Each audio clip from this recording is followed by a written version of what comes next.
Good morning. May it please the court, Roberta Mandel, along with trial counsel Dennis Haber, on behalf of the appellants here. Your Honor, I will not waste your time as far as the facts are concerned, because I know that you thoroughly read the briefs.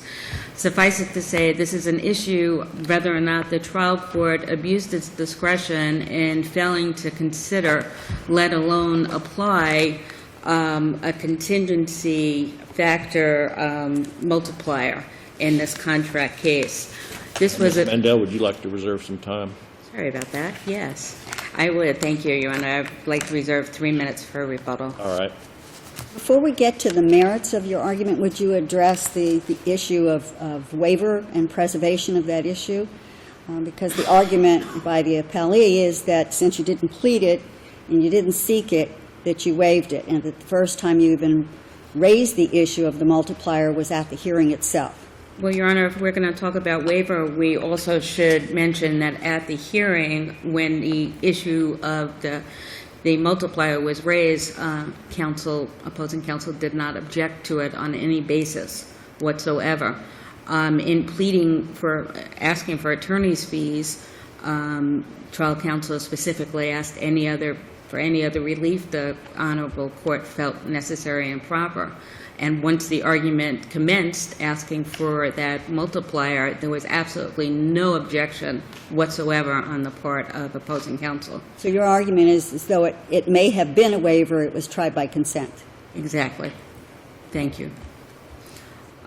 This is a perfect case where a multiplier should be applied.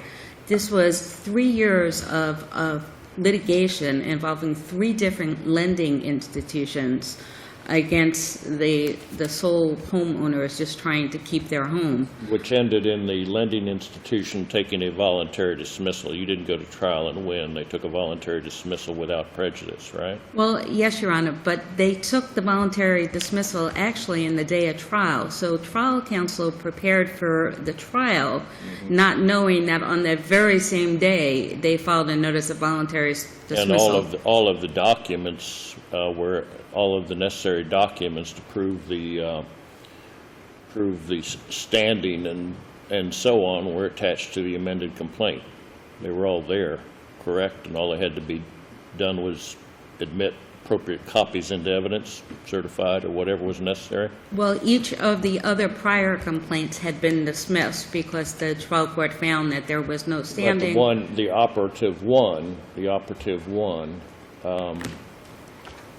had attachments, and those attachments included the mortgage, the MERS mortgage, the assignment of that mortgage, the promissory note, specifically endorsing it to Washington Mutual, and then an affidavit saying that Washington Mutual's assets were sold to J.P. Morgan, who was the foreclosing entity, correct? Am I correct in all of that? Yes, but so in terms of proving the case, the lender would have to come in at trial, and I don't know why they dismissed it, but come in at trial, prove those things up, prove the mortgage was in default, and the lender should get a judgment, correct?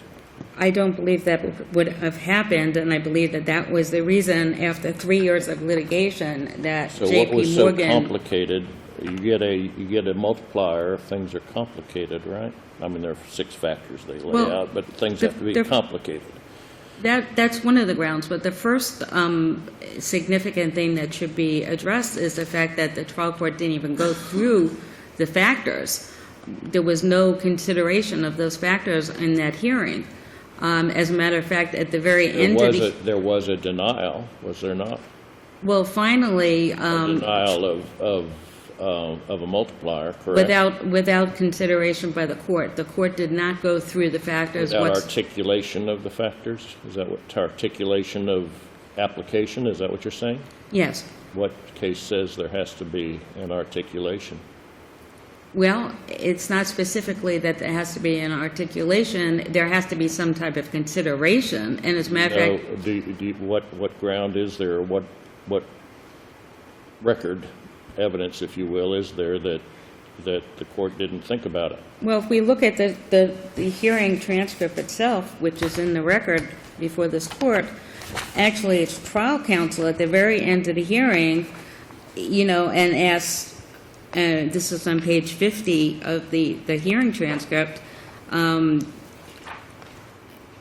multiplier, Your Honor. There had been no, the court ruled that an hourly rate was sufficient, and did not only did not go through the factors, wasn't even going to rule on the multiplier until defense counsel, you know, asked, not defense counsel, trial counsel asked about it.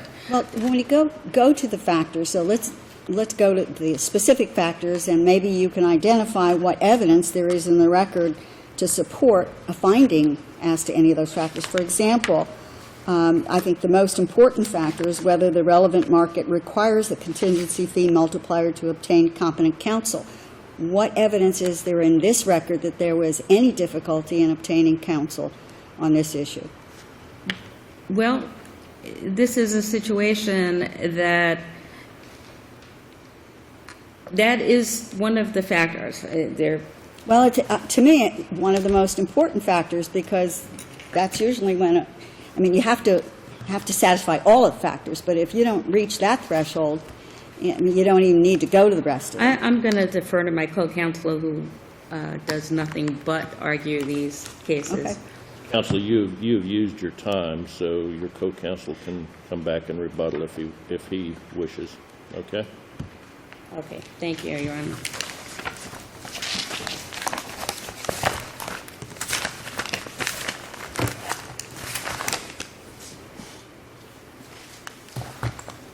May it please the court, Jeff Kuntz on behalf of the appellee J.P. Morgan Chase.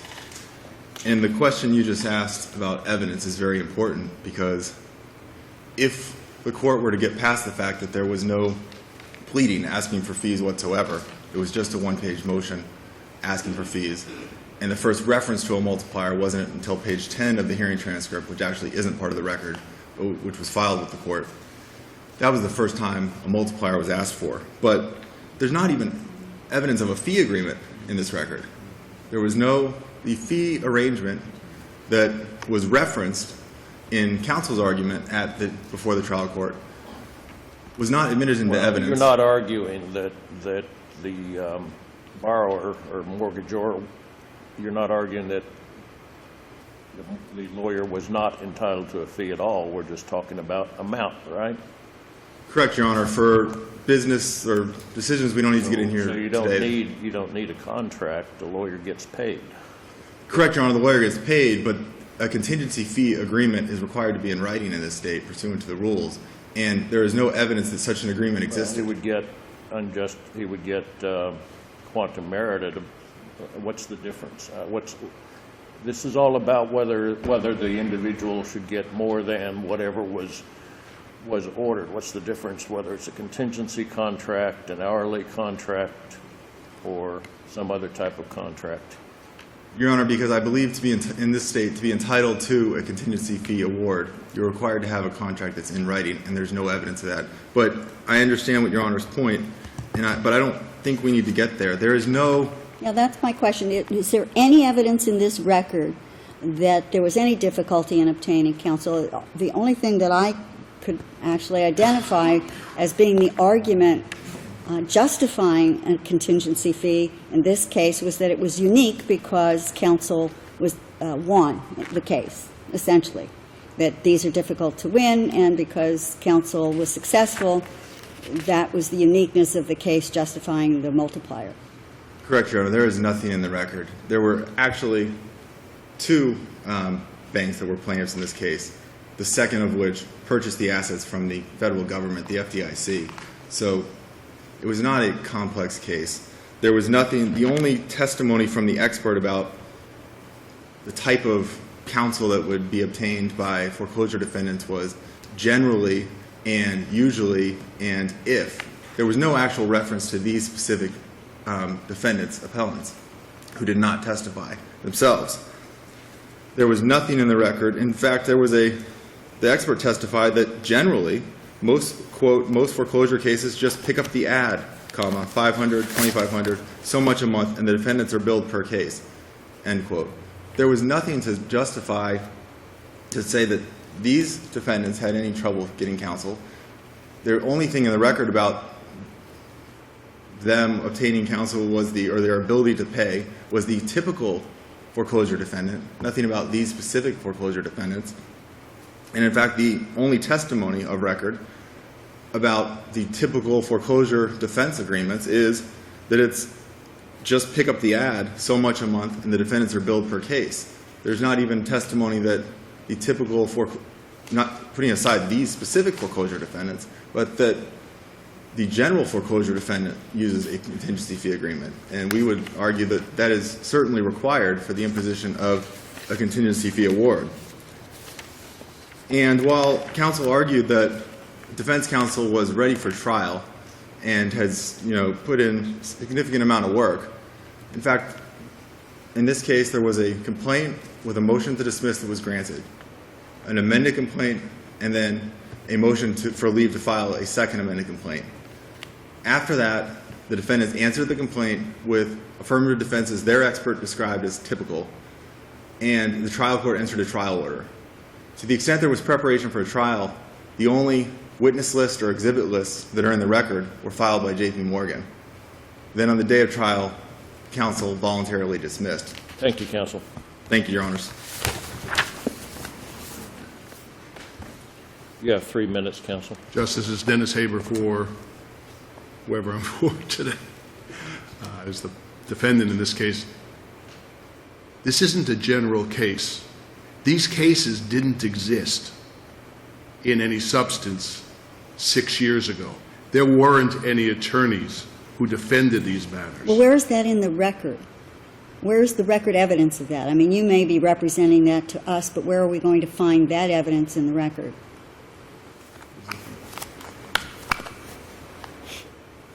It's in the argument, I believe, opposing. My co-counsel will hand this to you and be specific on that. This case started 4 years ago. This case started 4 years ago when very few attorneys were even conversant with the facts as they bear out today in today's. Foreclosure law has been around But defenses have not, since. nor has the merit of these defenses. This was a standing defense. That's This what. ultimately, this that was a the standing defense of this defense. case. That was the issue, whether they had standing to bring the foreclosure action. No question, except And standing you look at defenses. the documents and decide, the ones that I recited earlier, correct? I wish Assuming they were all put into evidence. I wish it were that easy. There was no experience in these type cases. Contingency type cases were done in personal injury. They weren't done in contract type actions. They certainly weren't done in foreclosure, and 95% of them default. And of the ones that are defended, as opposing counsel points out, many of them are on $500. Very few of them have the willingness, very few of those attorneys have the willingness to take these cases to trial, to not address that, and the willingness to take it to trial and try it if and when necessary would be an abrogation of what we are about as defense attorneys or plaintiffs' attorneys. I'll defer the balance to counsel. 1 minute. I'll talk fast. Thank you. You need to talk fast. Your Honor, the relevant market, that is the first factor that we have to consider, whether the relevant market requires a contingency fee multiplier. Well, the relevant market is that fewer than 1% of the foreclosure cases are handled by attorneys. Banks, I don't have to tell all of you what is happening out there, that unless homeowners have attorneys, Maybe there's no defense. they lose their homes. Maybe there's no defense. Perhaps, but in the cases that homeowners are represented by attorneys, in the vast majority, the complaints are ultimately dismissed. I mean, this is all outside of the record, this entire argument. Would you agree? Who testified to any of what you're saying? Our expert in the hearing testified as to market conditions, not necessarily mentioning what I just did mention. I don't see it in the record. Maybe you can identify where I can find it. Well, the argument was that you needed expert attorney well-versed in this area to save, a solo practitioner going against J.P. Morgan, the fifth largest lender, and that is in the record and in my brief. There's a case right on point, and I apologize to this court and opposing counsel for not following a notice of supplemental authority before. You're allowed to name the case, and your time is up. If you want to give us the name of the It is citation, J.P. that's the Morgan. That's the House rule. Thank you, Your Honor. J.P. Morgan versus Golden, 2012, Westlaw 4465525. Very recent case out of the second DCA, exactly right on point. Thank you. Thank you. Mandel. Thank you, counsel.